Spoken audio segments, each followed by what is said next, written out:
Good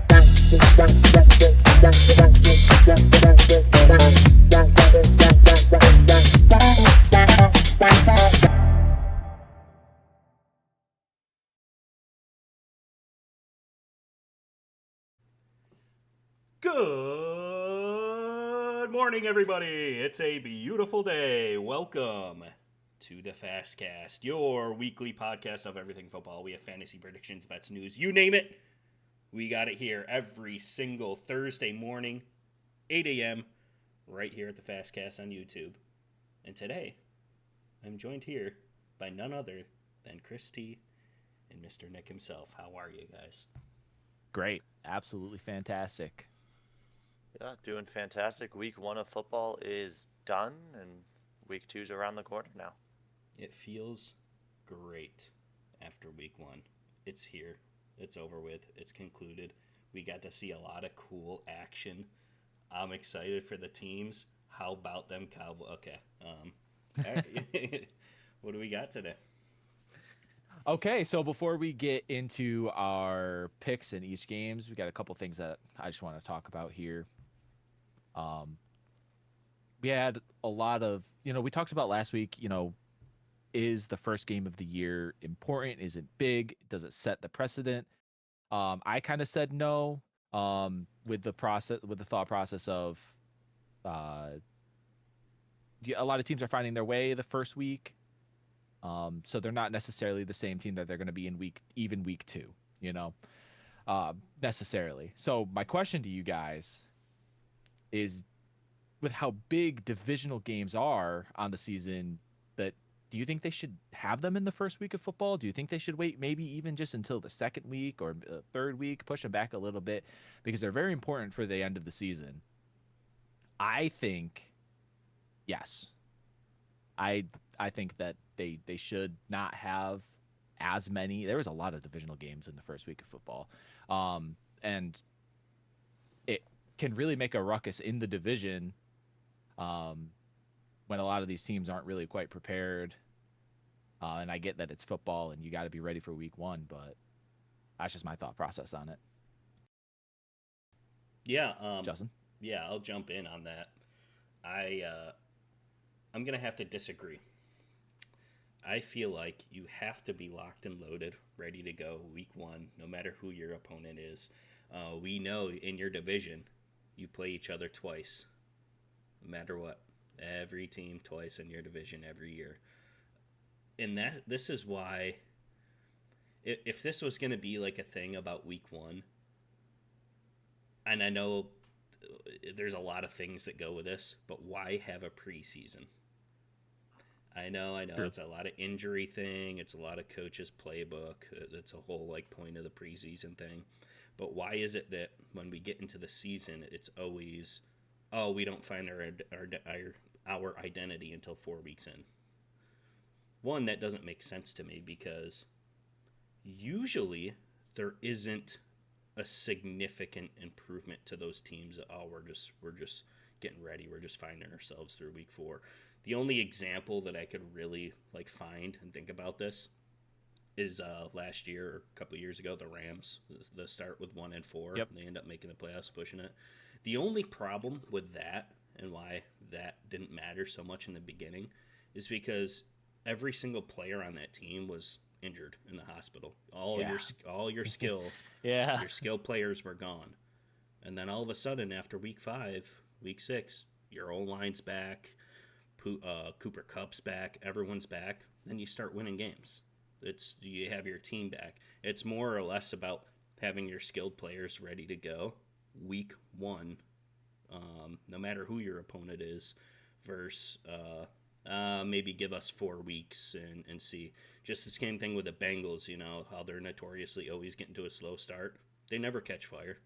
They just lose the games that they should have won in the beginning of the year and win the games that they should at the end of the year, and they miss the playoffs because of it. It's kind of like you have bad games and you don't really significantly improve. Yeah, and to be fair, I don't disagree. I'm not saying that I disagree with you. I just feel like And maybe it's more of an entertainment standpoint, because sometimes when the teams are playing, the division teams, that is, are playing at their best football when they're a few weeks in, I don't know, maybe not their best football, but better than the potential week one, that you get a lot more entertaining games out of it. Not that the games we had weren't entertaining, because they were, but I don't know. Nick, how do you feel?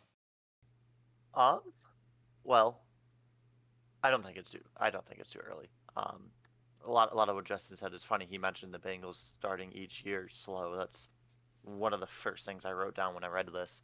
Along with them, the 2020 Steelers starting 11-0 and then absolutely pissing the bed at the end of it.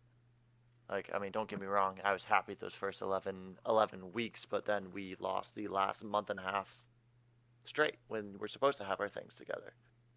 So it doesn't matter when those games are, because the whole theme of last year, every given Sunday, something different can happen. You could have played lights out the week before and get blown out by 45 the next week, even with things changing throughout the year. So it's not too early for those division games,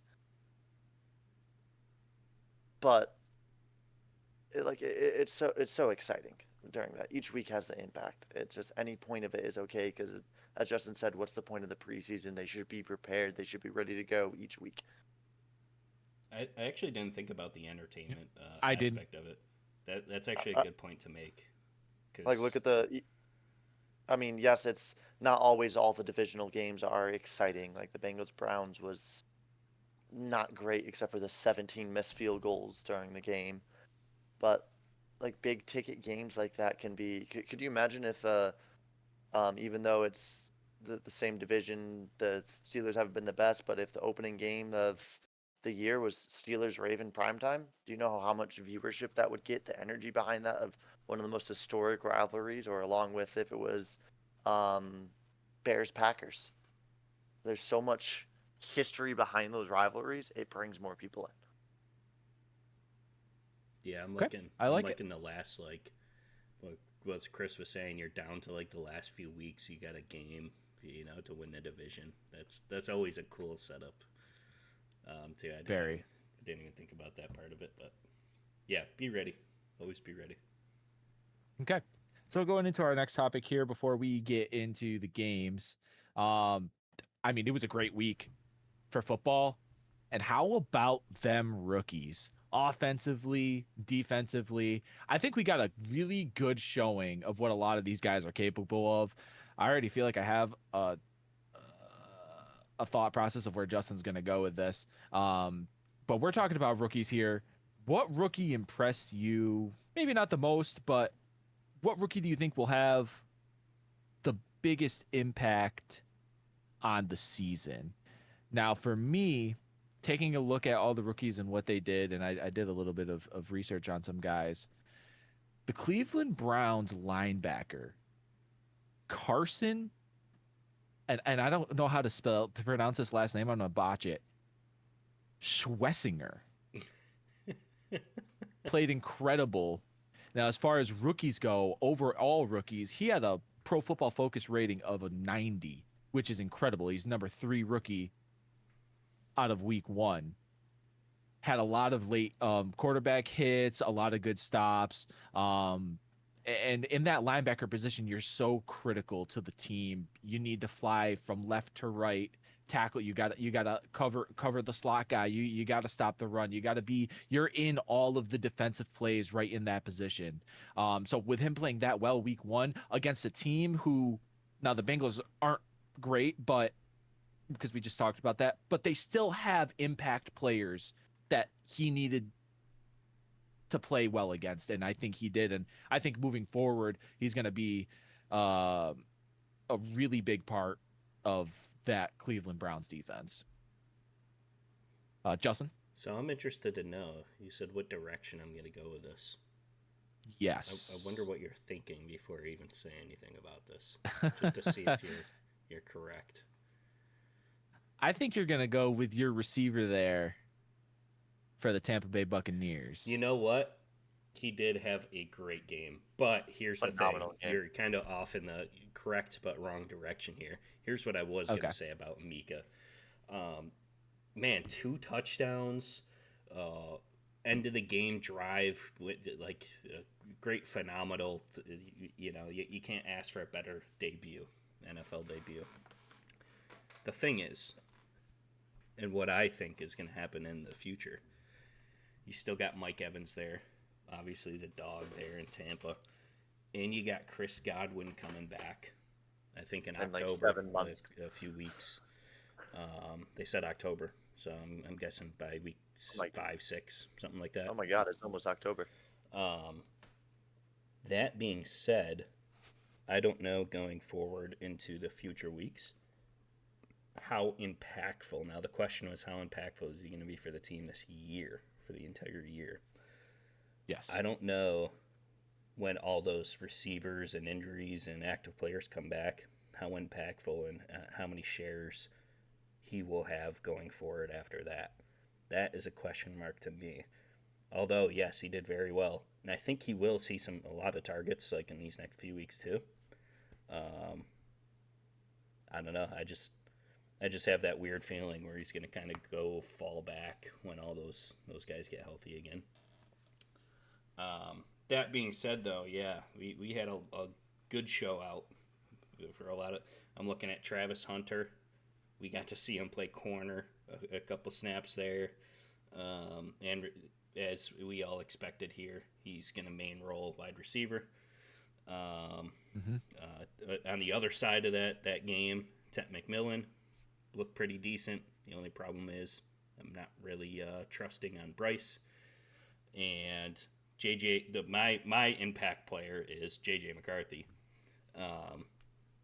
He looked horrible for the first 2.5, 3 quarters.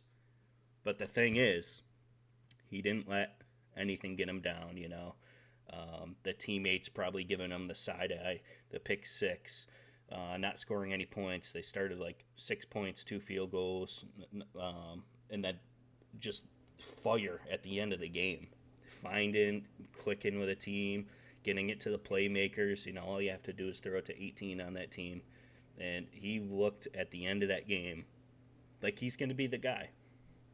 They kind of took a risk going to 14 wins and saying, thank you, QB Sir Samuel, for getting us here.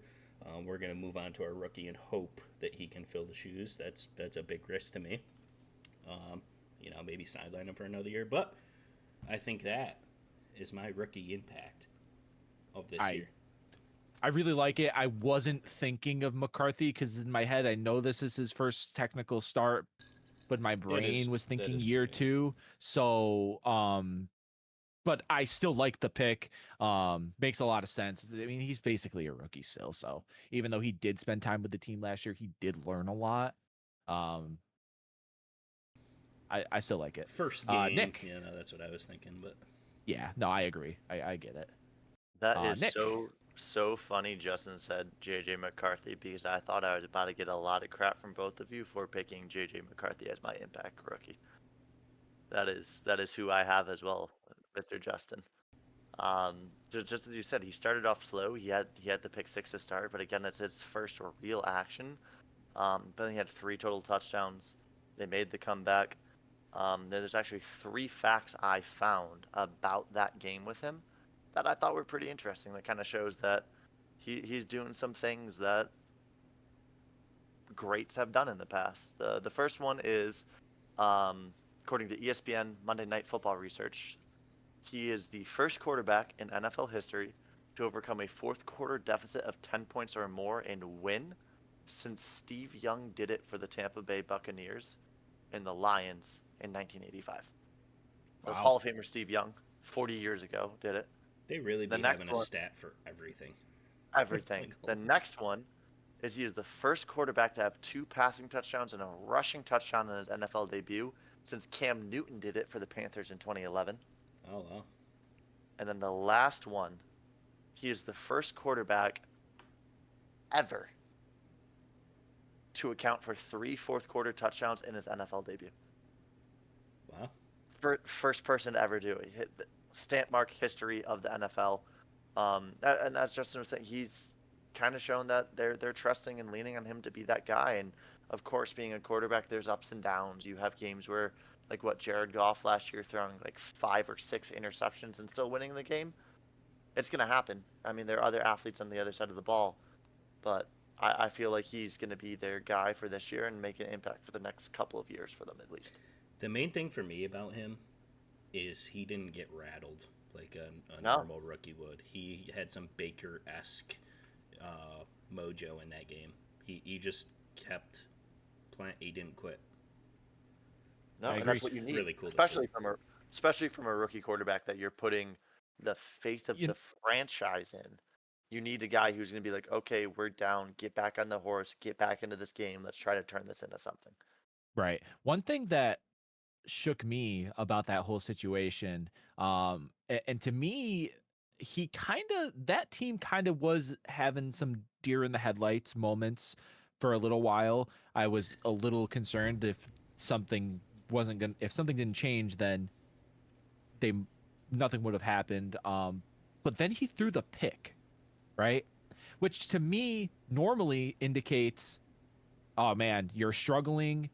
Game over. You throw a pick six, it's going to be really hard for you now. But it was really the opposite. It's almost like throwing that pick six turned something in his head and that team. I heard that he never had a dull moment from according to what people were saying at the game and the players after the game. He never had a dull moment. He threw a pick six. They were down in the fourth quarter by multiple touchdowns, and he said something to the extent of, "Isn't this what we're all here for? This is it. This is what we're here for." I mean, when you got a young guy like that with that kind of poise in your huddle, I think you got a lot to look forward to.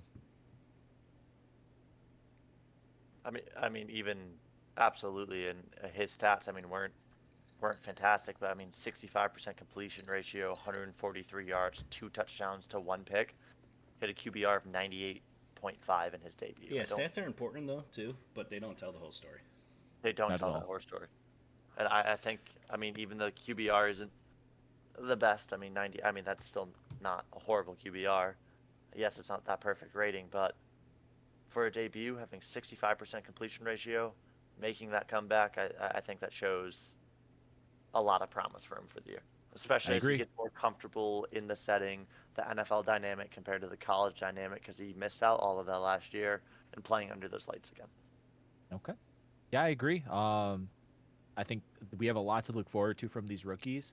And it's going to be really fun seeing them go in and out in each week and seeing how much more they can improve. But I think it is now time to start looking at the games this week.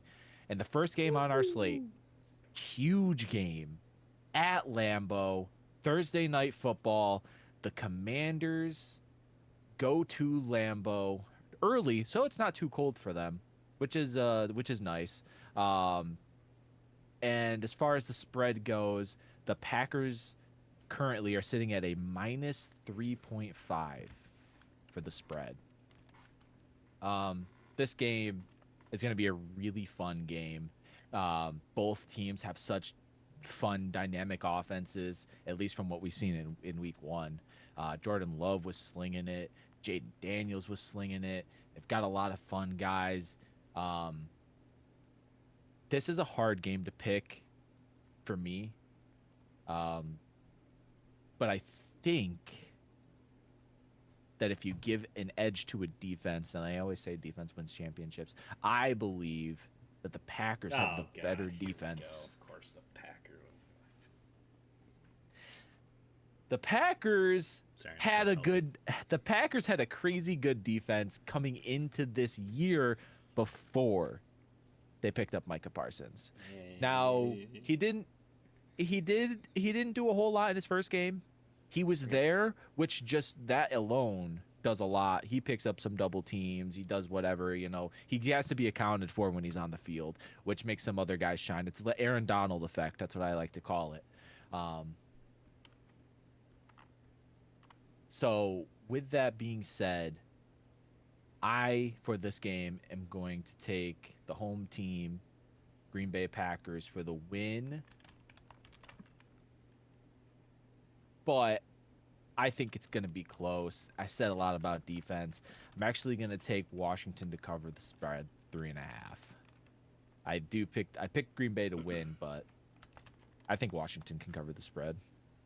Beautiful. I like the pick. Yeah, it feels great. Micah Parsons on the team, couple doubles. No recorded stats. Maybe a couple pressures into the fourth quarter, garbage time when he gets his first sack. Doesn't actually even matter. Situational player. But no, I'm just kidding. He's a great. I just have to be a little bit salty about it. But He had the same amount of sacks as the entire Cowboys defense. yeah, and guess who got it? All right, but what I will say for this game is, man, the Commanders look pretty slick. They were against the Giants, but they did look pretty fresh, like almost like they picked up right where they left off, kind of deal. I didn't really see any like majorly concerning start issues for them. Dan Quinn's he's that guy. He's gonna have them ready to play the football game. But for the betting reasons, in Lambeau, it's always a tough place to play. Those cheeseheads walking all around, you get really intimidated. I'm going to go the opposite route. I'm going to take the Packers to win and also win by more than 3.5. Okay. Nick?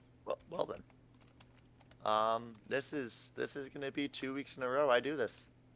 I'm starting with the whoopsie daisy. Oh my. I believe the Commanders are going to win this. I mean, the last time they played each other was in 22, but the Commanders were a much worse football team then and beat the Packers when the Packers held Aaron Rodgers, Alan Lazard, Aaron Jones. They still had a team at that point, and the Commanders rode Taylor Heineke to victory. Brian Robertson Jr. Scary Terry was on the team back there, so Terry's played against them before. He understands. Yes, the Packers have that good defense, especially with that infusion of Parsons.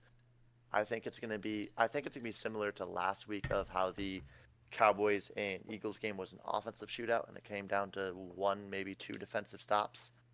I think this is gonna be a very similar game, but I feel like the Commanders are gonna be the one to make that stop over the Packers. That's an interesting thing to say, too, because the weather delay was kind of weird. We were shooting out until the weather delay happened, and then all of a sudden, no one scored for the rest of the game, which was kind of weird. So I have the Commanders whoopsie daisy to start off week 2. Crazy. Yeah, no, that's really crazy. And it's funny you mentioned the weather delay. I'm pretty sure there were 3 games this week with weather delays. There was, is that and a you want to know? That's like I didn't see that at all last year. That's really weird. No, I don't. Justin, you were at a game with one last year. Oh, yeah. That one was kind of like because that was Obvious. crazy weather. That was not a normal thunderstorm. That was rolling. Yeah. So with that, I honestly don't think there were many points scored after any of the weather delays. Maybe in the Jaguars game, I think the Jaguars scored like a touchdown or something. But yeah, that's true. Like I don't think in any of those games there were much scoring afterwards. It's very strange. It's like they lose all their momentum. Or like we forget how to. Yeah, that was almost a topic I went with this week was talking about the weather delay and if you think it affected. We got it in a little bit. Yeah. So we're moving on. Sunday, first game that I have here on my list is the Cleveland Browns going to the Baltimore Ravens, and this one is crazy. This might be the craziest spread. The Ravens are at a minus 11.5 point spread. That's crazy to me. But with how good Baltimore played offensively, I could kind of see it. And Cleveland isn't the let's just face it, they're not a great football team. They couldn't even beat the failing Bengals last week. I am going to go with a Baltimore win, and I'm picking them to cover that 11.5 spread. That's a little bit crazy. But I think they might. I think Lamar Jackson and Derrick Henry were on top of things I mean, DeAndre Hopkins, Rashad Bateman. I mean, they say Flowers. I mean, they were clicking on all cylinders on offense right up until the fumble, um, and that kind of stalled them really. But that's what I'm going with. Ravens at minus 11 and a half. Can we talk about that D Hop catch though? Oh Oh my! my lord, that was insane. Yeah, for me, this one's kind of scary because this would be they'd have to blow them out, which I do fully think they're capable of doing. It's just those division games, man. You never, never AFC can. North I football know is it's the different. Browns. I know it is, but man, there's something about that spread that's kind of got me scared to take it. By the way, it's 10-29. I'm gonna have a real tough time picking this one. I feel like it's a lot of points to win by. I might go with the plus Browns here, even though it's fully in the scope of the Ravens to win by 40 here. Like, they could literally just go in there and be super mad about losing that game and just win by like 50 points. But I think because of the division and how close, they play each other kind of deal, I think they can keep it within 11 points. So I'm going to take the plus 11 and a half. But the Ravens are for sure going to win this game. Okay. No, I can see where you're coming from, and division games are division games. I don't put a lot of faith into Cleveland. I probably shouldn't. It's I could very well see this game getting out of hand very quickly, but I don't know. I don't know. I don't know what I see. It's just a gut read. Okay. So All right, last year, because again, this is AFC North football, so I'll take a special interest into this game as well because this has implications to me later in the year. Whoever wins this game, division seeding, how we were just talking about division games. Last year, with the Browns also being equally horrible, they beat the Ravens in the beginning of the year, 29-24. And then at the end of the year, when the Ravens had the playoff spot secure and starters weren't playing, the Ravens won 35-10. So I think history can be made in this coming game, and the Ravens very well could score 87 points in this game. I mean, honestly, when I looked at this, I initially thought the over/under was the line of 45 points. I think the Ravens are going to clear this. It could be a spread of maybe 30, and I'd honestly consider taking it. I mean, the Ravens and Bills game was a close game. Look at the points that was put up in that game. I mean, again, the Ravens had a 2-point lead on the Bills, which are a great football team as well. And then the Ravens did Cleveland Brown things and somehow find a way to lose that game. But the fact that the Ravens are now playing the Cleveland Browns and the Cleveland Browns are going to always be the Cleveland Browns, the Ravens spread without question. Derrick Henry might set a new single game record for every rushing stat possible. He is pretty good. I agree. So what is your full take? You said Ravens by 100,000 points. Okay. All 100,000. right. All right. I'm putting that down. Yeah, alternate spread. Ravens minus. See how high that number can go.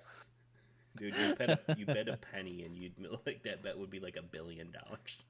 Yeah. Hold on, is that even possible? I want to. No, they want to. Is it? No. How... All right. Moving on to the next game, another AFC matchup. We've got the Jacksonville Jaguars going to Cincinnati, take on the Bengals. The Bengals are actually minus 3.5 here, which to me, I mean, obviously it's the home field thing, right? We talked about that last week. They kind of favor the home field in not in all scenarios, but in most scenarios. This is a tough game for me to pick. Travis Etienne looked great. And obviously that's against the Panthers, right? So Yep. The Panthers are the bottom tier team. So who knows if he's able to do that against a good team, which the Bengals really aren't. Let's just put it that way. The Bengals really aren't. I'm going to take the Jags here to win the game. And I don't know how that would Win. here. I'm not gonna do like a. Do I gotta do like a different, or is that just a money line pick there? Yeah, if you're Having taking the the win, Jags win, that's the whoopsie that's daisy. a whoopsie daisy right there, my friend. Well, Interesting. I didn't think 3.5 points was a whoopsie daisy. I'm It's still three getting or used to more. how the. three or Oh, more. okay. I'm still getting used to how you guys are doing it with the whole betting scenario, since I'm not really keen on that. You So, got to get hyped up um, now.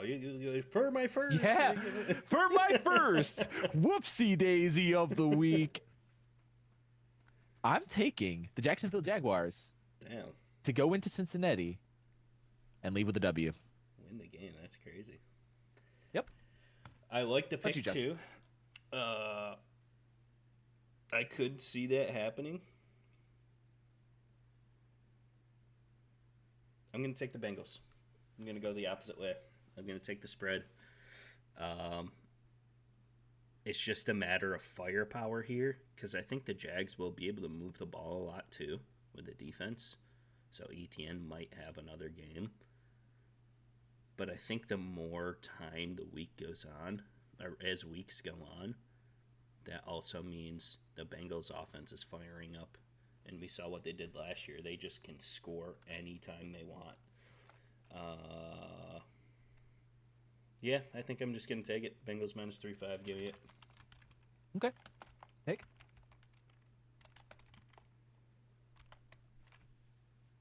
This was a hard one for me. It is a tough one. I mean, the Jags aren't a fantastic football team. However, the Bengals are in their first 4 weeks. I do agree that I think the big I don't know.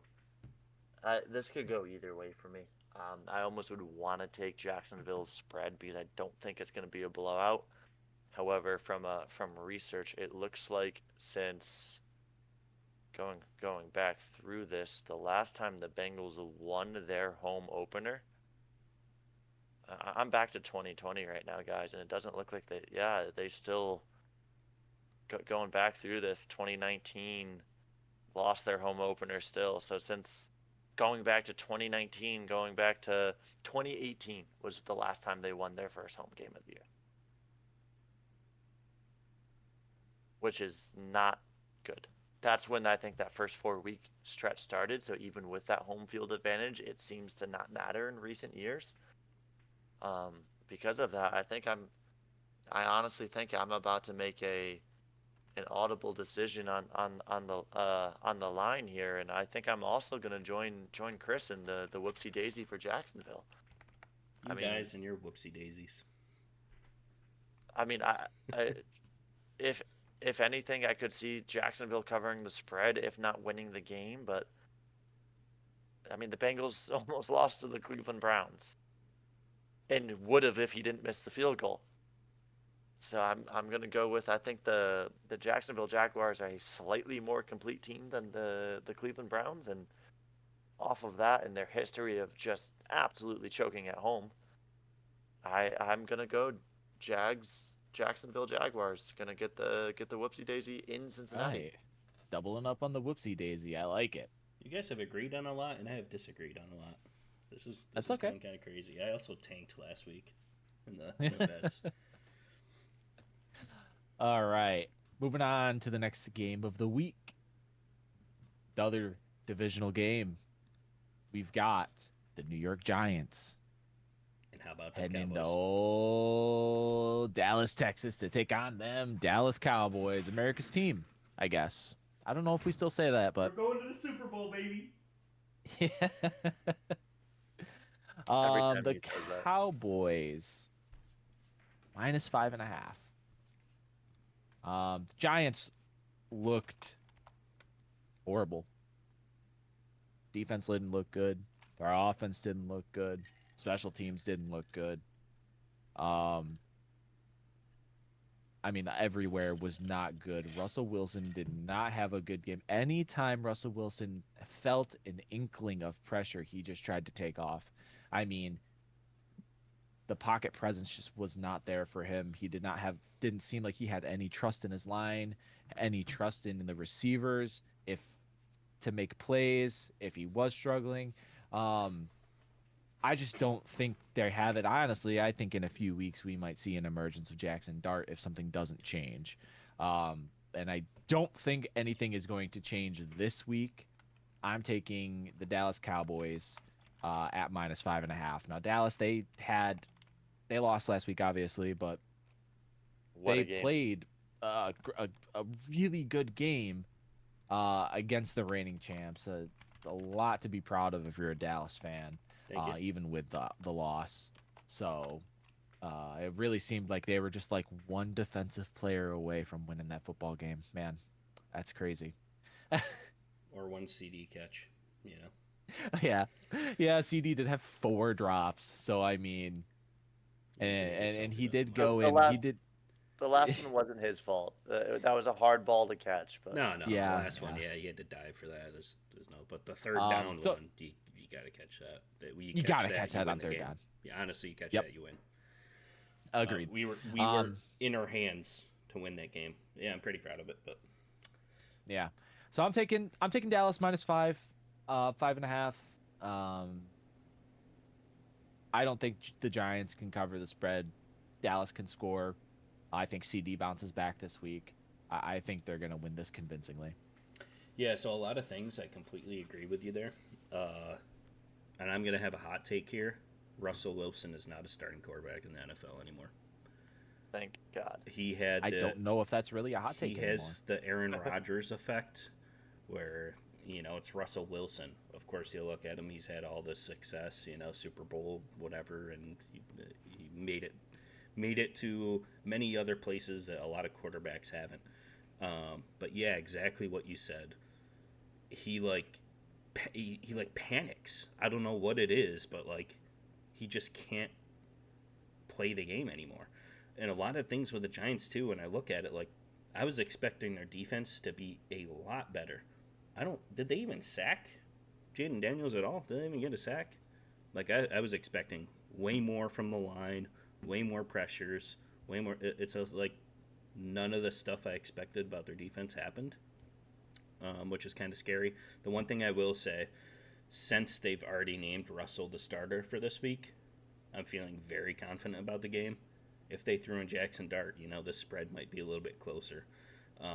They might even do like a switch because I don't see what they see in it. But if Jackson Dart starts this game, this is a close spread. Russell Wilson starts it. Give me Cowboys -5.5. A little boop to boop. Apparently, the Giants had 3 sacks. Oh, well, that's good. Huh. Yeah, stats don't mean everything. Stats don't say the game. We talked about that. That is true. However, looking at these stats If is it's not impactful. the good old Russell Wilson Giants country. Let's stomp or whatever the hell he's saying nowadays. Um, he went 17 for 37, 168 yards.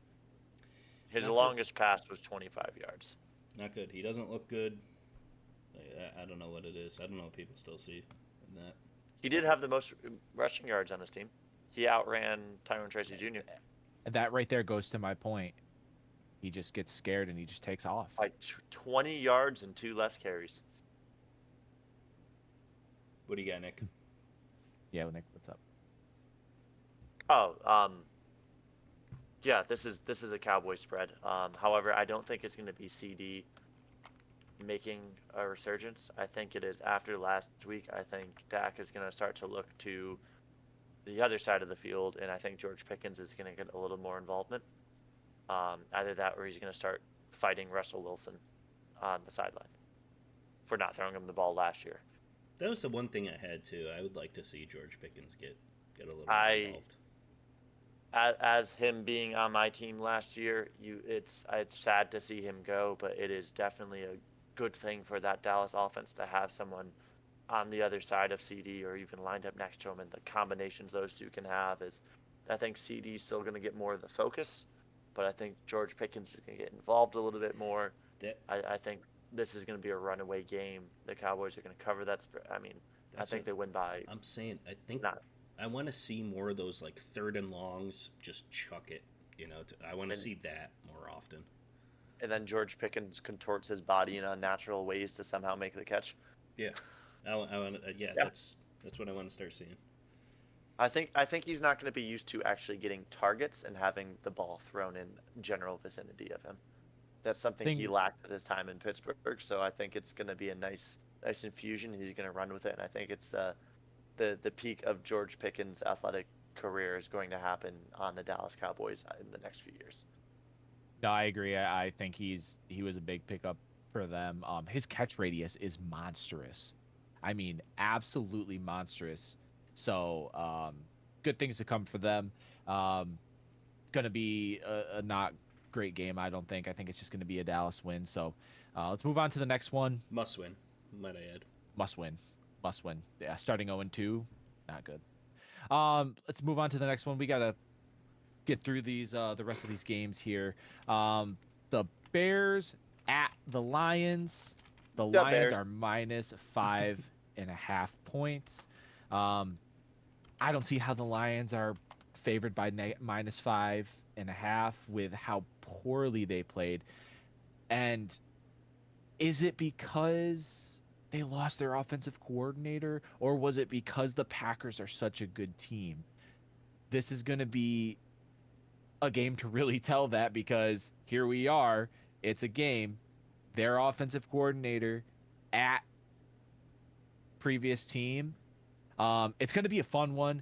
Ben Johnson's going to have a lot of things dialed up for that Chicago Bears offense, which in the first half of football played surprisingly well. Caleb Williams had a few head scratch throws. Could have hit more on the down the sideline for a touchdown late, which would have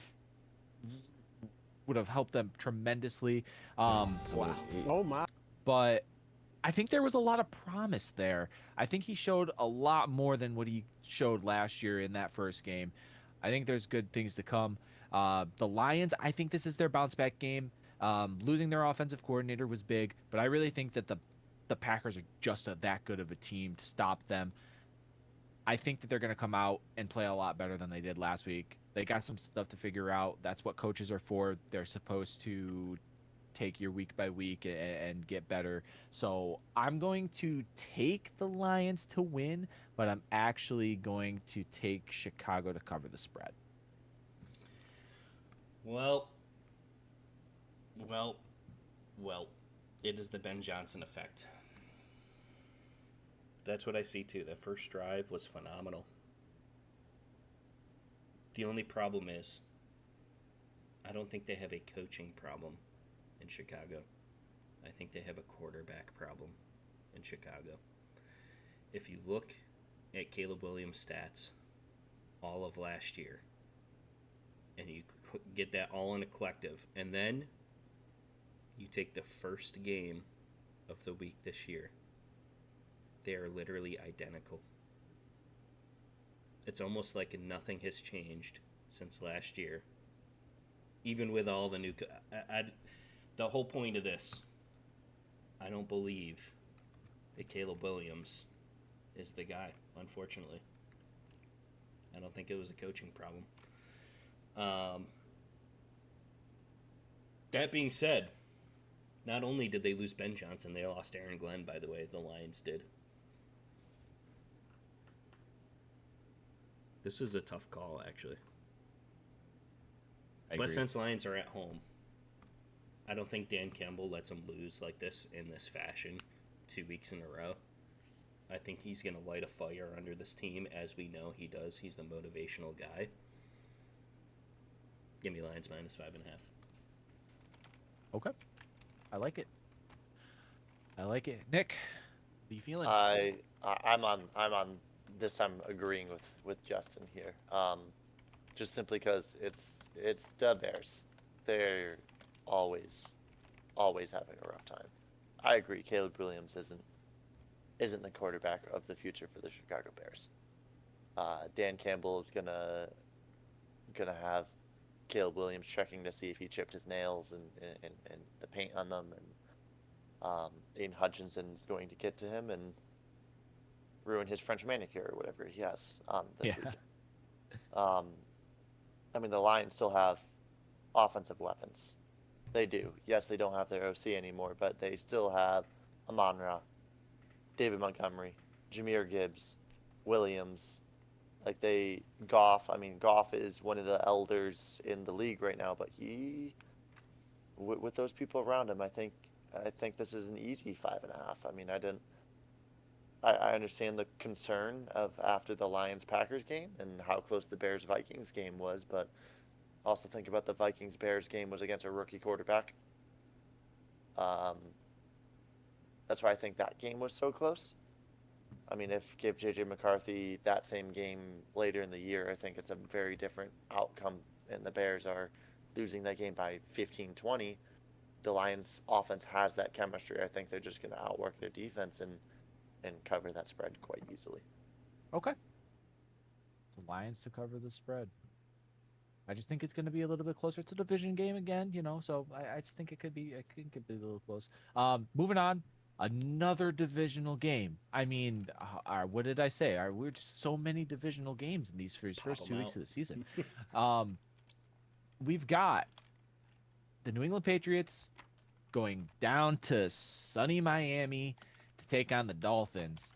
The Dolphins opened up at a -1.5 spread, which is crazy to me because I think the Dolphins might be the worst team in football right now after that showing of week 1. Tua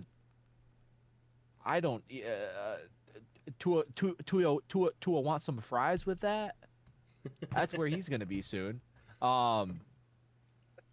He is not good, and I don't think their head coach is even in it. If you listen to him after the game, he did not sound enthusiastic at all. Tyreek Hill, he had a few choice words to say after the game. It doesn't seem very good at all there in Miami. And then on the flip side, you've got the Patriots who just lost, right, to Geno Smith and that Raiders team who played phenomenal. Brock Bowers, wow, incredible. I think that Drake May can have a game against this really bad Dolphins team. I don't think the Dolphins bounce back at all. I'm taking the Patriots to win this game. So you're just taking the money, right? You're not even I mean, what would I would have to do an alternate. I would have to do an alternate spread, right? Is that where one? No, I mean if you're picking them to win, you can pick them outright to win. And it's going to be more money. But yeah, but I mean they're going to cover this. They get a 1.5, so you could just take the money because they're the underdogs technically. Yeah. I figured with the underdogs, I just take the win. Okay. Yeah, so for me, this is the weird Vegas effect. Because remember last week, we were all sitting here, right here in this chat, on this podcast, 8 a.m. Thursday every morning, by the way. And we all looked at this line and we said, the Dolphins +1.5 at the Colts? What do you mean? The Dolphins they're gonna win against the Colts. There's no way. And here we are. Week 2, witnessing the absolute disastrous Dolphins team. Looked like they didn't even belong in the NFL, to be honest with you. And you're right, there's a lot of background stuff going on. Coach is going to be, like I said, my hot take of the year. He's going to be gone halfway through the season. Tyreek might even get traded this season. This is like shambles, reset, sell the team situation. All that being said, we looked at the line last time, and it was this exact one. And we all said Dolphins were going to win. Now we bet against this weird Vegas. Why are the Dolphins favored at home here by 1/2 against the Patriots? It makes absolutely no sense. So this time, I'm also going to ignore the spread. And I'm also going to take the Patriots to win. Because there's no way they could win a football game at this point. Dude, There's absolutely no way. That was the worst performance I've ever seen in my entire life. The Patriots are going to walk all over them. They're going into sunny Miami. You're going to have perfect weather to play some football. Rookie Tre'Verian Henderson's going to just run all over them. Dude, Drake May might get 300 yards this game. They're going to win the game. Tyreek's not even going to catch a pass. Give me the Patriots money. Okay. Wow. Yeah, Tua turned the ball over. Honestly, I think we need to study his brain. I think it's just a chronic concussion at this point. I mean, like I think he's a gentle breeze away from throwing up gang signs again on the 50-yard line. Like it's like he confidently threw a pass, an absolute bullet, directly to a Colts defender. Like not even close to a receiver. Like it was like he was trying to play catch with the defense. Like a father taking his son out in the backyard. That's what it looks like. I mean, the Patriots are already on their rebuild year. The Dolphins are going down rapidly after that. I mean, I don't fully remember. Let me look back at my notes and my predictions of the Dolphins finishing the season, but I think I had them like second in their division, and honestly, I think Justin's right. I think they might get just removed from the National Football League after the season, after that game, if it keeps going like that. Patriots, Patriots are going to win on the money line. I don't understand this Vegas effect, but Patriots are going to win this football game. Okay. I think Foxborough High School could come down here and win the football game. Like honestly, I think I'd have to agree with you there. So I love that we're all in agreement here. The Dolphins suck. Even if the Patriots suck, they're still gonna outscore them by 80 points. Let's move on to the next game. We've got the San Francisco 49ers going to the New Orleans Saints. The 49ers are -4.5 spread. Now, 49ers just lost George Kittle to a few games. He's on IR. He's on IR? Yes, he got put on IR today. Yeah, he'll be gone I didn't at see least that. 4 weeks. Brock Purdy is Hamstring, right? banged.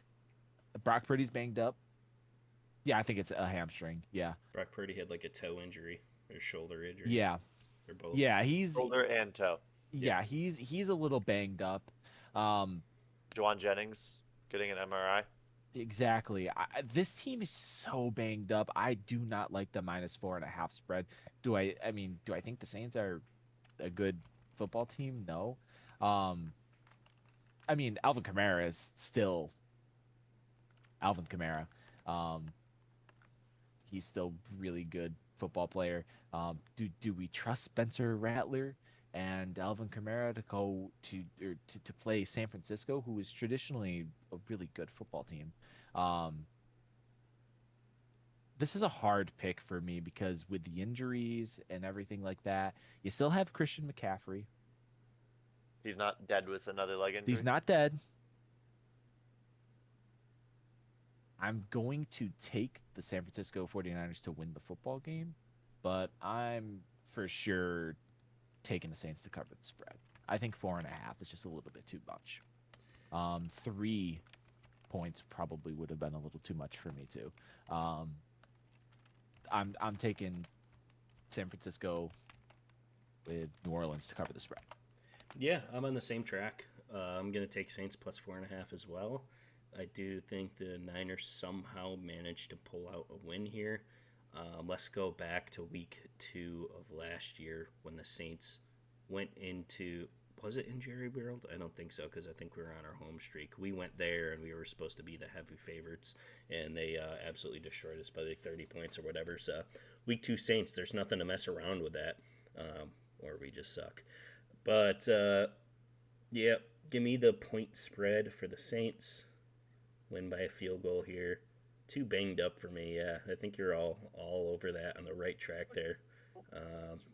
Yeah, that's it. Saints plus 4.5. Well, Last year was that game you're referencing happens to have been in Jerry World. Actually, it was in Dallas. But the big takeaway for me for this game of the Saints and 49ers is whoever that 49ers quarterback is determines my answer for this. If Brock Purdy is playing, I do think that the 49ers are the more complete football team than Spencer Rattler, and having CMC there, apparently not injured, and I think they will be able to cover that spread if Brock Purdy plays, even without George Kittle. However, if Brock Purdy is not playing in that game, do you know who their backup quarterback is? No, I actually, honestly don't even think I could tell you that. Mr. Mac and Cheese Man, Mac Jones, will be the starting Oh, I quarterback if forgot Brock Mac Purdy Jones doesn't was play. the backup. dude, give me the 49ers minus 10. Yeah. So that's who it's leading on. I mean, Mac Jones is now a backup quarterback for a reason. Yeah. But I think the Saints are still an absolute horrible football team, even with the week 2 thing. I don't know. Maybe if Mac Jones is playing, they'll think it's Jerry Jones again and drop 70. But I think I'm going to take 49ers spread regardless of this. I think even if Mac is in that backfield, they'll just hand the ball to Christian McCaffrey 72 times and let him run down the field. Okay. All right. Next game. Another. I mean, I want to call this a big game, but who really knows? We've got the Buffalo Bills traveling not too far away, about 10 hours, to the New York Jets. Is that 10 hours? I think it's about 10 hours. To If you MetLife. drive. If you drive, sure. This is a big game, a big divisional game. We saw a lot of good stuff from the Jets against the Steelers last week. I really think Justin Fields is. I don't know. It's really crazy to see him play there and play well. And with Garrett Wilson, I thought the same. He looked like a competent quarterback. He looked like a competent quarterback. The spread, a little bit weird on the spread. I assume it has to do with the Bills beating the Ravens in the fashion that they did. The Bills open up the spread at -7. Do I think that the Bills can beat the Jets by more than 7 points? You're god fucking damn right.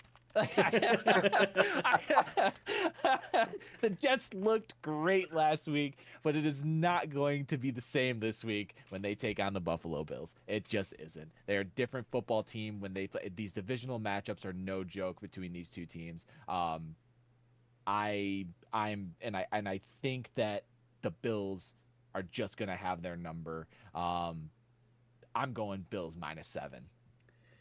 Yeah, I would tend to agree with you on this situation as we all sat here once again, week 1 of the podcast, listen over at the Fastcast 8 a.m. every Thursday. We all sat here and said this is the division for the Bills to basically lose themselves. They're going to walk all over every team in this division. There's no way they can lose it. It's absolutely set in stone. They're going to win the division again.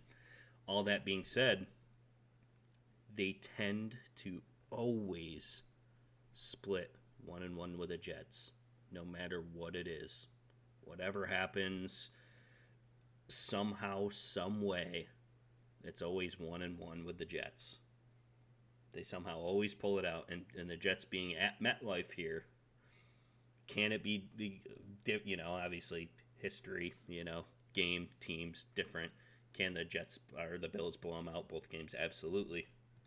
But being division, full touchdown, MetLife, the way I saw the Jets play, I'm going to take the +7. But I still think the Bills can pull it out. Let it be a wash if they win by a touchdown. But, yeah, give me the full touchdown spread for the Jets. Give me the Bills for the win, though. Okay. Nick? Yeah, the Jets did look like a football team last week compared to the year before with with my current quarterback on their team, they did not look like a football team. Now they did with Justin Fields, and God, they picked apart what was supposed to be one of the best defenses in the league this year. However, it's still the Buffalo Bills. I mean, the Jets were in the game with the Steelers with old man Rodgers behind center and picking them apart and making that game close and entertaining in his revenge game. But Josh Allen is not old man Rodgers. Josh Allen is already in my head probably winning MVP again this year, from the comeback from the Ravens. I mean, Josh Allen is he might be able to win the football game by himself. Don't put anyone else on the field, and I think Josh Allen will still be able to outscore the offensive capabilities of the New York Jets, even with Justin Fields. So yeah, Buffalo Bills -7. Honestly, I could see it being decided in the first half, unless the Bills do it to themselves and lose this game. What are you Okay. taking? Yeah, it Bills- sounds like you're Bills taking spread. Bills Bills, -7. Yes. Okay. All right. So we're about halfway done with the picks here. Hurry it along a little bit here. We're at an hour, so I'm looking at the next game. Next game is going to be the Seattle Seahawks at the Pittsburgh Steelers. The Steelers are at a -3 spread. This game is interesting. The Seahawks did lose last week, but I think that they played well. To me, it was a divisional game. Those games are always tough. You know, you're talking about just in that previous section, the Bills splitting with the Jets every week. I don't think that the loss to the 49ers is as big of a deal for the Seahawks. Plus, they had a lot of new guys in that first week getting to know each other a little bit. Sam Darnold coming to the crew, new head coach. I mean, we had a lot going on there. So. And then on the other side, you had the Steelers, who played really well. A lot of good things in this game to look at. For me, I think I'm going to go with old man Aaron Rodgers and that Steelers team, that Steelers defense, to lock down Sam Darnold. I think Sam Darnold might throw 2 pick sixes this game. I don't know. It's just a gut read for me. I think that he just might not have a very good game at all against this football team. I'm taking the Steelers -3. You know, I'm on the same pace there. I'm also going to take Steelers for the game. And it could be like an Aaron Rodgers thing. 4 touchdowns, no picks at all. Looking like he could throw the ball still kind of thing. Looked great. Yeah, it was against the Jets, though, so that's kind of puzzling. But they both look like pretty good teams there. He put up a lot of points. What was that? It was like, what was the score there? It was like 30 in the 30s, right? 32. It was, 30, something like that. I think it was 32, 40. 31. I thought it was. That was 32. Is that what it was? 30 Is that what it something like ended? that. 32, 30? 32-31, I believe. Yeah, I think it was a 1-point game. Yeah. So yeah, that's a lot of points to put up. So, and I don't think watching the Seahawks, which I had winning against the 49ers last week, I didn't really see, you know, like explosiveness there. Like I don't know, they just seem kind of like stale, if that makes sense. Makes perfect sense. Kenneth Walker, you know, I think Zach Charbonnet actually had more success running the ball than Kenneth, but I don't know. Like, it's just something about the team that I look at, I'm just like, So, yeah, give me Steelers -3. Okay. Nick? Oh, mama, I'm in fear for my life of the long arm of the law.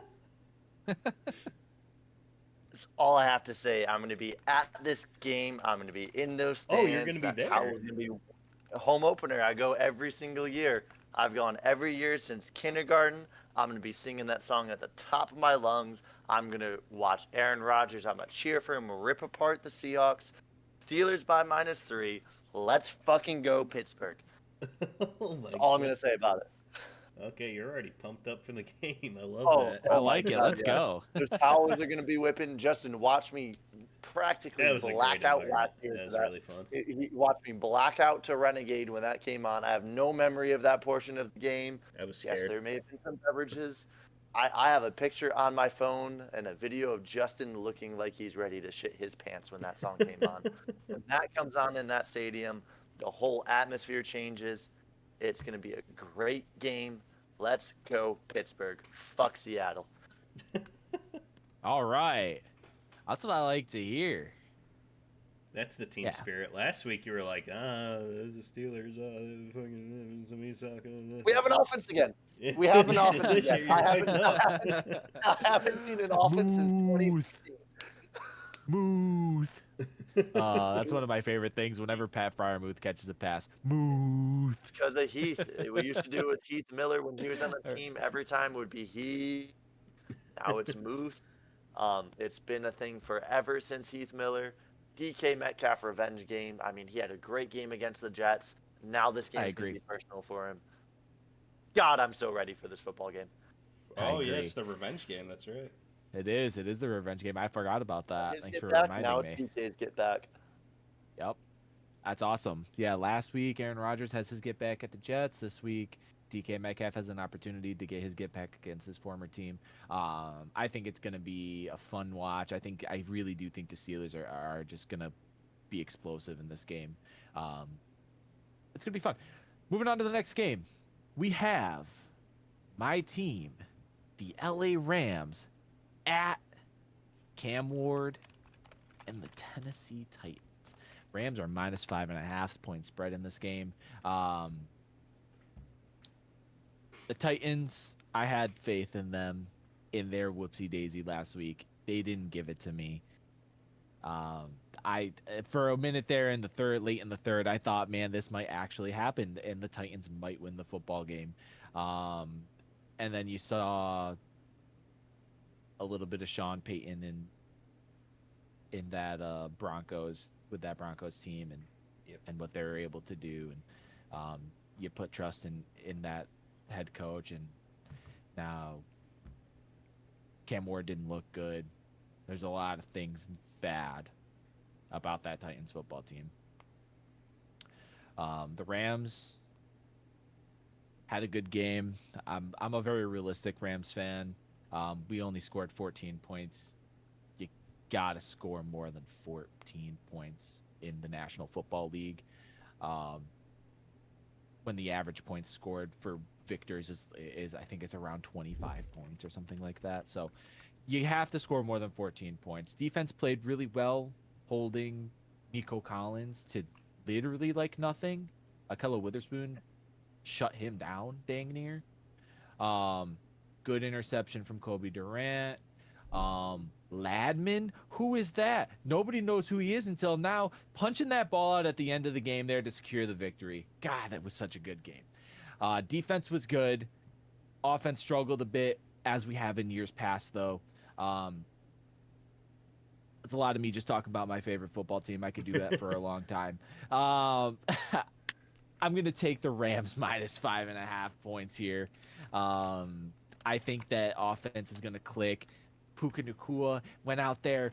He got hit so hard that his eye was bleeding. He got patched up. He got stitches. He went and got stitches and then came back out on the field. And he secured the win on that 3rd and 8 play. I mean, I just love this football team. I love what the possibility here. I love Kyron Williams, Blake Corum. I love the team. I'm taking Rams minus 5.5.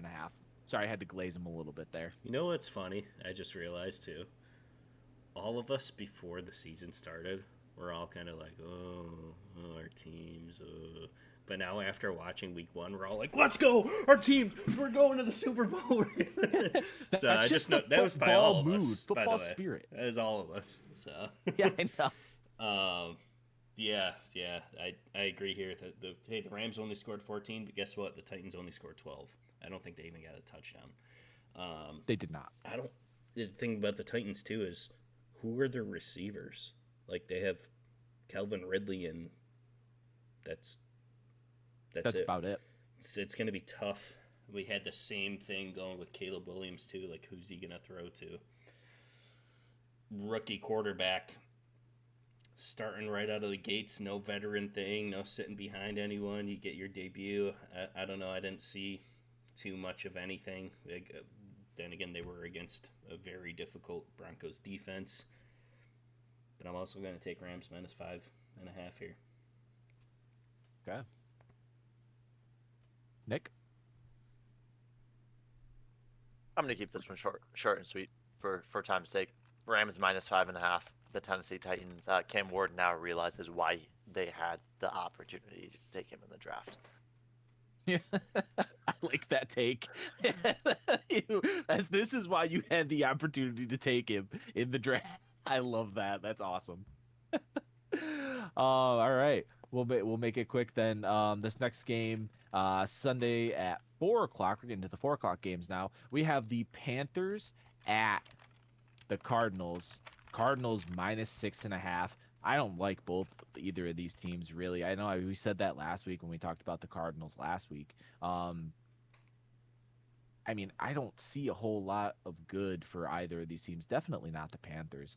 I mean, the Cardinals have Marvin Harrison Jr.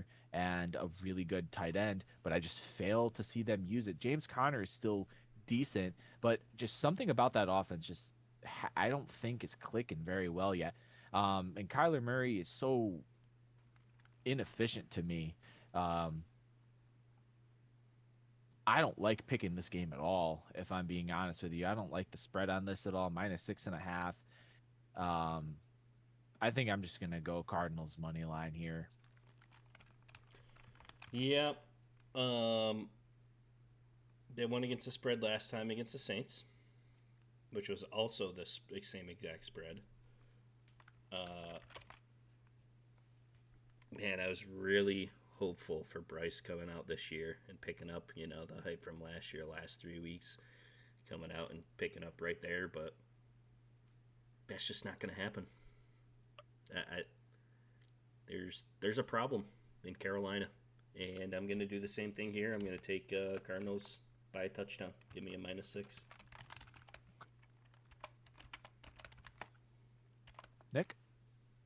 Between September 4th and September 16th, 2025, Call of Duty Black Ops 6 will be receiving 15 hours of double player, weapon, and battle pass XP tokens, and 23 battle pass tier skips for season 5.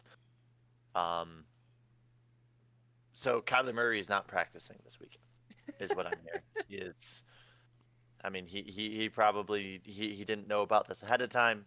It's in the middle of the week now. He's probably right now on his headset with his face about 16 centimeters away from his monitor, playing Call of Duty, not getting ready. I'm taking, I believe, the Panthers spread on this. I don't think Kyler Murray won't have 2 good weeks in a row, and especially with this going on, every single time I see the Cardinals, the first thing I Google is COD double XP weekend dates. Every single time. Because there is a proven correlation, and it's concerning. I think Bryce Young got off to a rocky start, but again, he showed those flashes last year. We know he's capable. I don't think they win this football game, but I think it's within a touchdown. Okay. Next game, we have the Denver Broncos going to the Indianapolis Colts. And this is a scratch for me. And I get it. The Colts, was it a fluke? Was this Colts team, was it a fluke?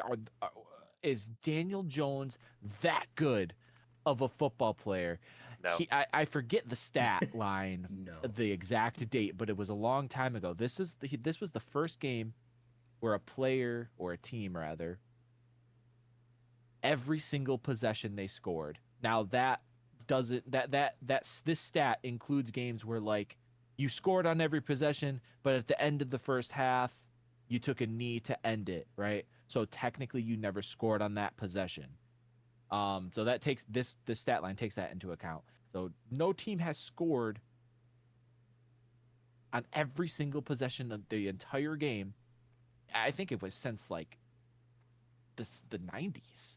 It was something crazy like that. And Daniel Jones was just dropping them all over the place. He was efficient.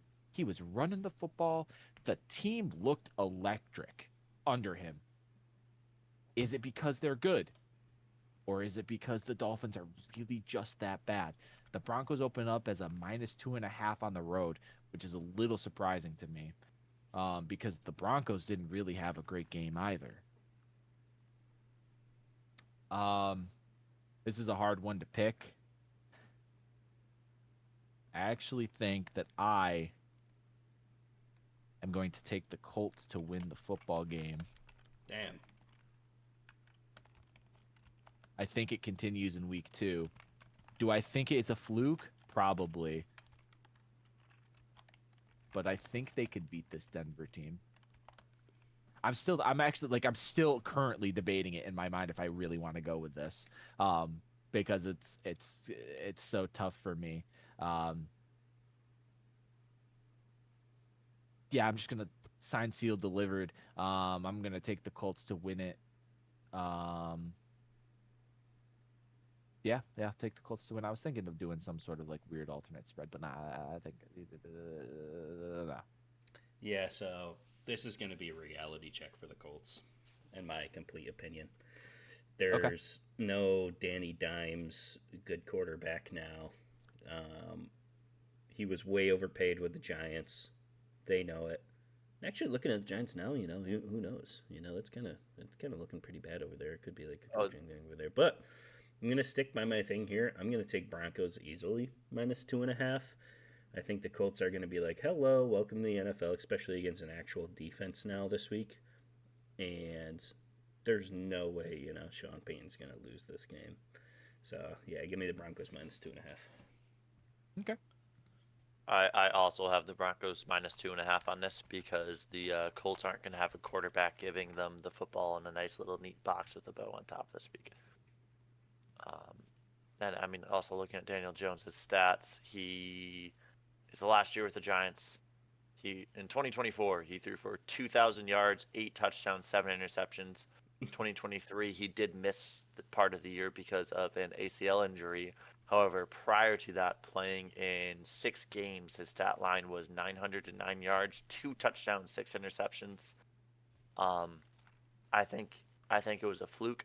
I think the real Daniel Jones is about to stand up. And it's just going to be an absolute horrible time for Colts fans. If you know a Colts fan, please go check in on them after this game and tell them it's going to be okay again. Okay. Next game up on the slate, we actually have a Super Bowl rematch. I love these. Philadelphia Eagles going to Arrowhead. Eagles open up at -5 or -1.5 point spread. And it's hard to play in Arrowhead. Very loud. That's one of the hardest stadiums to play in. This Kansas City team, they are struggling, and they are going to continue to struggle in this game. I think we see a continuation of the Super Bowl here this week. And I think the Eagles are going to dominate this Kansas City team. So I'm taking the Eagles. I'm going to do something a little crazy, and I'll take the Eagles at -7. Damn. Oh, you're going alternate spread. Yep. Let's have a little fun, right? Listen, you guys want me to get more involved in the betting stuff? Let me have a little fun, right? Heck Oh, yeah, no, 100%. I'm always going to give you the line just because, but yeah, if you, for like real betting situation, this your pick, you're telling whoever's listening to this game right now, you're picking a -7, go with it, you know what I mean? But yeah, I'm going to disagree once again. So here's the thing. Last year, almost every week I looked at this, and I'm walking away as I say this, so you're probably going to hear me get quieter and quieter as I'm walking in the back of the room.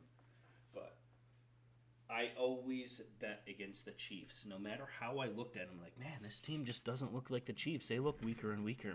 I don't know if this is the Chiefs team. They look horrible. They always found a way to win the games. Yes, did they lose last week? They absolutely did. The Chargers looked insane.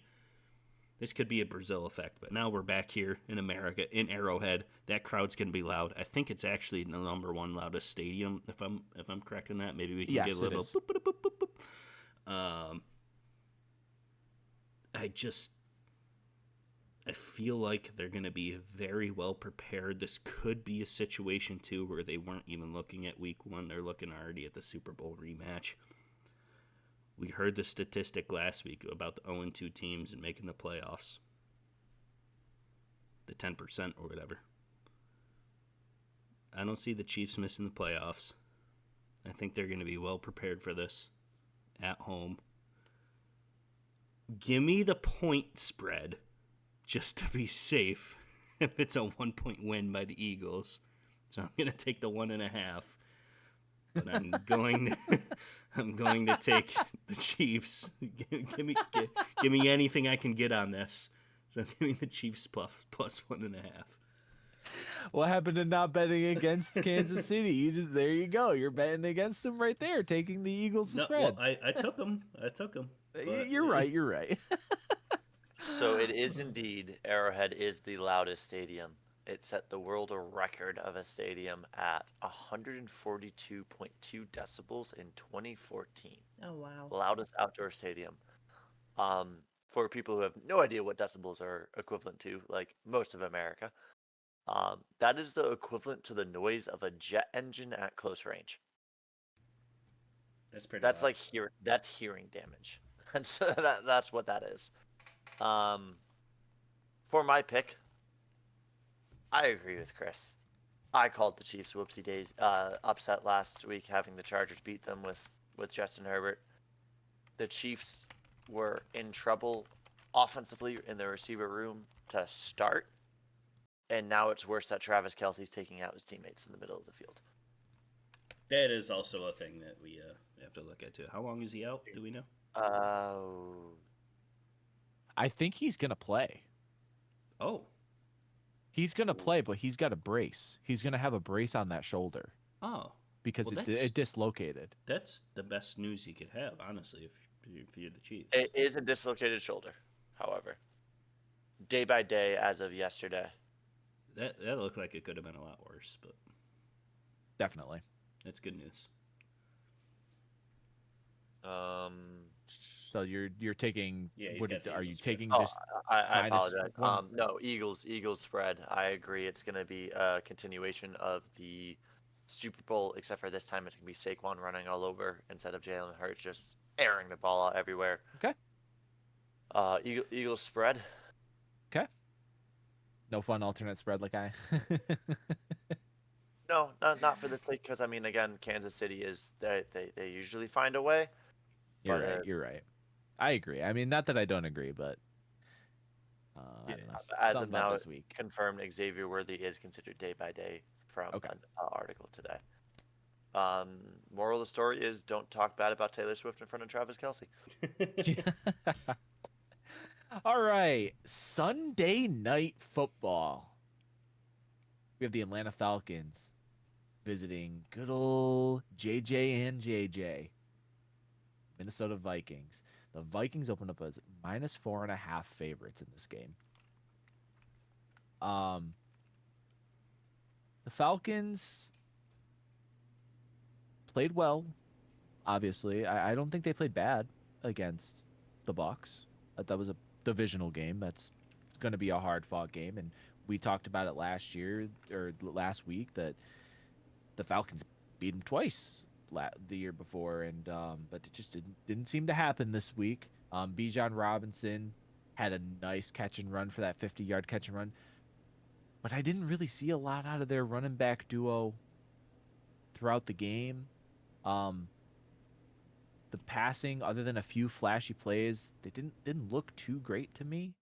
So for me, I think that the Vikings continue on this week, the same way they just ended and I'm taking the Vikings -4.5.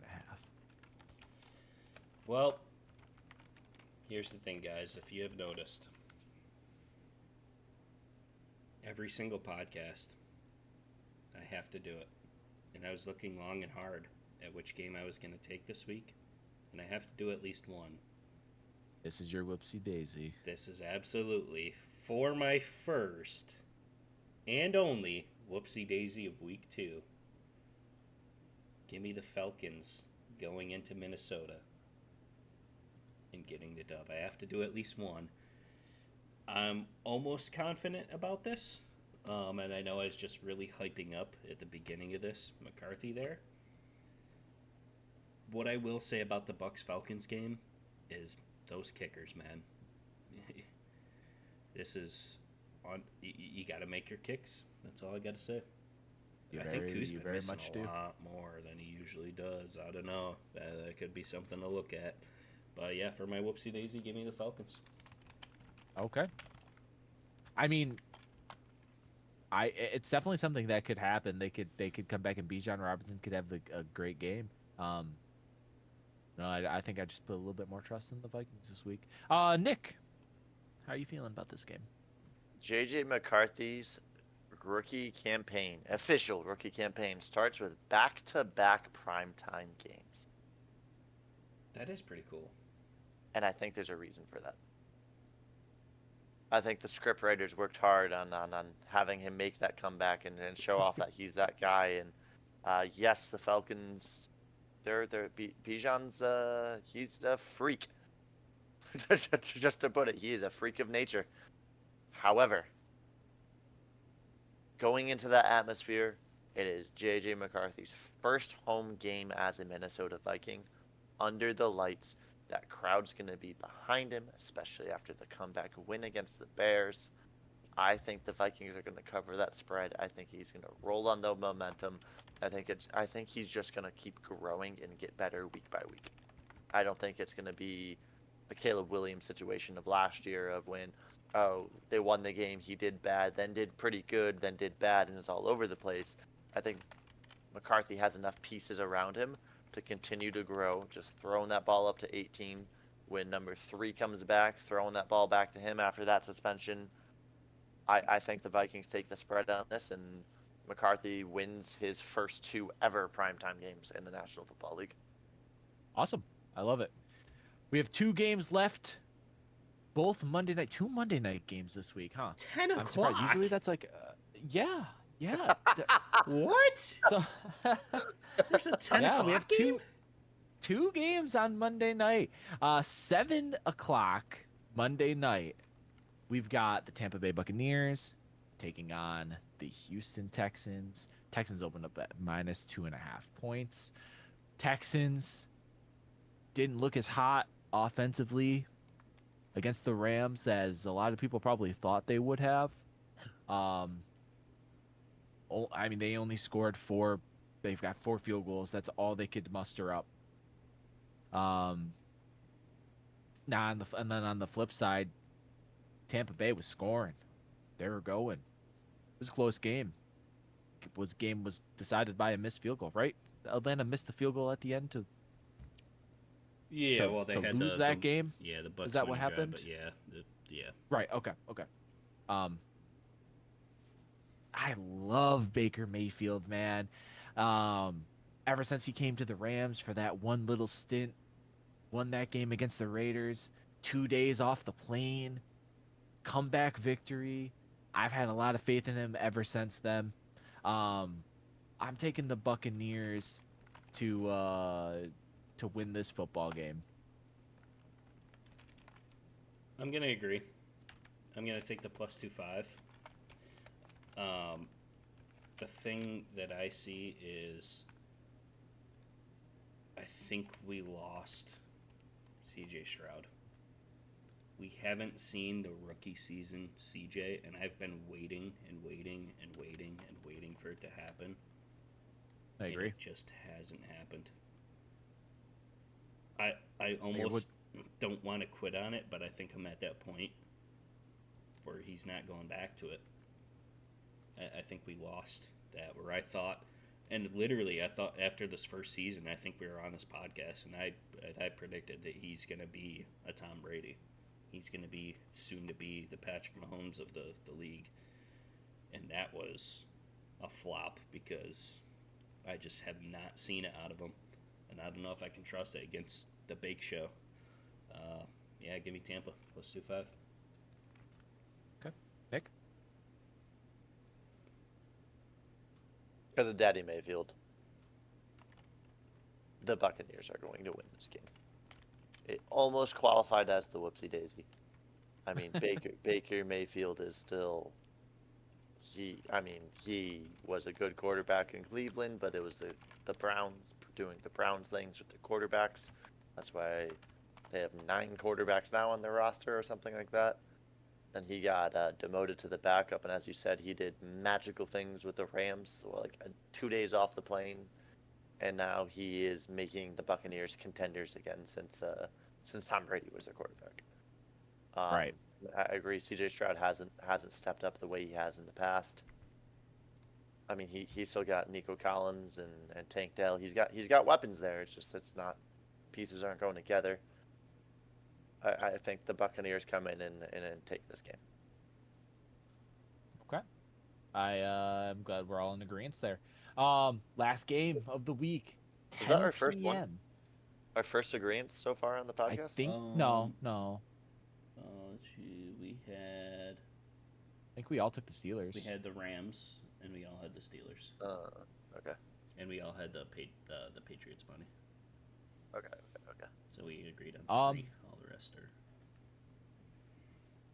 Monday night football, 10 p.m. Eastern time.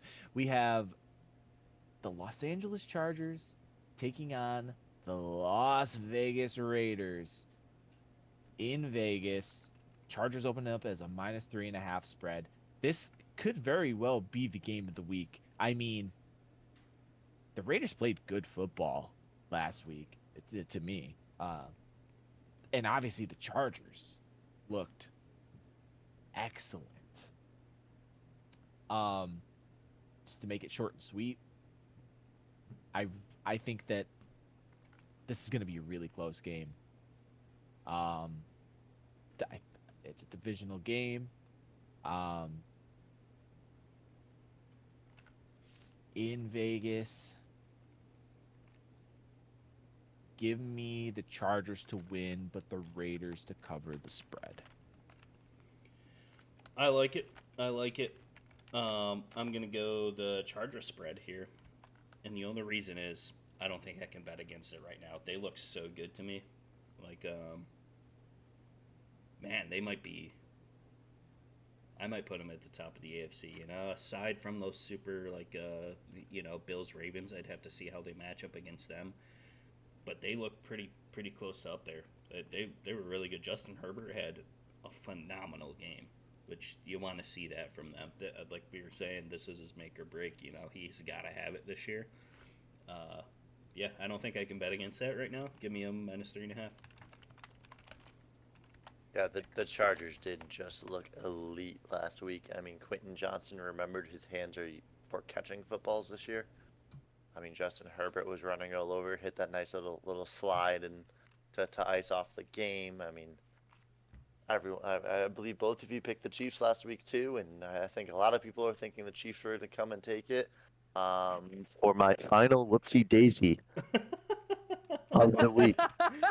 Oh my god! Give me the Las Vegas Raiders money line. I mean, Holy they're a new team. I mean, they're a new team and did what they did in week 1. Ashton Genty coming at rookie season. Yeah, he didn't get the greatest rushing stats last week, but I mean, running in the NFL is different than running in college, and very shortly he's going to be running all over the place. Geno Smith looked good. Jacoby Myers out there. It's just going to be the Raiders. I think are going to win this by a close margin. I think it's going to be love how a you point set or that up. two. I know, I was that was not great. expecting that. Oh my god. Oh, that was awesome. All right. Well, that does it for the picks, which means it's finally time for everybody's favorite moment of the week. It's time for It's Okay. It's Not Okay. Now, this is an interesting one. I'm going to preface this a little bit with the Giants game. You have a quarterback who just did not play well, and we talked about it. Is Russell Wilson even a caliber quarterback to play in the National Football League as a starter? Who knows? They had a horrible outing, and after the game, Brian Dabble, would not allow rookie quarterback Jackson Dart to talk to any media. That's crazy to me. So it's okay, it's not okay. Stopping your backup quarterback that you drafted in the first round from talking to the media after a bad loss. I'm going to say it is absolutely not okay. I understand the business wise, but it's not okay to keep him out of the media. That is still a member of your team. I understand you probably don't want to hear what he wants to say. But at the end of the day, it might be the wake-up call that you need. It's absolutely not okay to stop him. Justin? Yeah, this is definitely a tough scenario. So, I think the reason behind this is they know They know there's a what he's going to situation. say. Yeah, they know there's a problem. They know there's a situation. I think there's a little more background stuff than we know of. But ultimately, the media's going to want to talk to him, of course. It's a rookie quarterback, of course they're going to want to see his thoughts, how Russ played. I think for team integrity, like you said, business-wise, coach decision, I'm going to lean on the other side. I do understand. I'm going to say it's okay just for the game. It's okay to keep him out because this is only going to create problems more for the team because already he gets in front of that. I would have done that. It's just going to be more problems for the team itself. So just for the team integrity and the coach-wise and everything, I'm going to go the it's okay route. Now, before we get to Nick here, I do just have a little bit of a question for you on that. Yeah. Do you think that the media was worse because they didn't let him speak? Worse as in... Like now everyone is saying, oh, well, they wouldn't let him talk. I wonder why they're not letting him talk. Do you think it would have just been better to let him talk, knowing that everybody knows that there's a problem? He's just going to reiterate what everybody already knows. I think silence is the best key and to let everyone speculate because as soon as you give your word, that's the word. You know what I mean? Like as soon as they hear it, I think you just let them talk. And say what they think, what everyone probably knows already is going on. But until that's like 100% confirmed, then I think you just let them talk what they're going to say. You got to think of the team first in this situation. And if he gets in front of that, puts Russ down, and he doesn't want to play anymore and it's just going to create teammate problems, I think is what would happen there. So. Well, I guess you never really know what kind of person Jackson Dart is until he gets put on the spot like that. That is also true. So, all right, Nick, what do you feel? Funny how you said that, or the reporter is going to take it worse that he didn't talk because, yes, I think it is okay for the rookie quarterback not, especially when he's the backup and Russ played like Russ did. Reporters can twist things and make the narrative not what it is and make it seem like there's more of a division when there's not. It's happened in the past. It can happen again. It's a huge spotlight to put him in front of, and especially with that, how do you feel about that? The questions would have been, how do you feel watching that game? And it could have very well turned into, again, we don't know the person he is, but it could turn into, is that what you guys wanted? Like, is that why I'm not playing? You drafted me to come play, but you'd rather have this start over me? I think because of that huge spotlight, there is a portion at this level of PR training that needs to happen first before the rookies can go out there. That's also another element that we didn't think about. True. Because, they're going to ask questions you can't talk about, and I mean, it happens all the time in game plans and how do you feel it went, what needs to work, and like think about after a big loss. Every time I watch the Steelers post games and TJ's up there and it wasn't a good game and he said, "Oh, I don't know. We need to watch the film." Like things like that to protect the team, protect that integrity, keep the problems in house and not have it out for everyone. Protect the house first is what comes down to it. So I think that's why it is okay, because maybe the rookie doesn't know how to protect the house yet. Very good points. But all right, ladies and gentlemen, I think we're going to conclude it here. A longer one, but hey, we were excited to talk about some football. It's back. We're concluded week 1. We had to get this out to you. But you can catch the next episode, as you know, next week, Thursday, 8 a.m. We'll be right back here at the Fastcast on YouTube. Let us know in the comments what you think about the It's Okay, It's Not Okay. Who is right? Who is wrong? What side are you on? Is it okay to let them talk? Is it not okay to let them talk? Let us know. But we will see you all next week, once again, 8 a.m. on Thursday. Any concluding remarks from the Go Cowboys team? Oh, the Go Cowboys team. Is that what we're calling us now? Absolutely. Oh, go Rams. That's all I have. Be safe around trains. A message from Metro.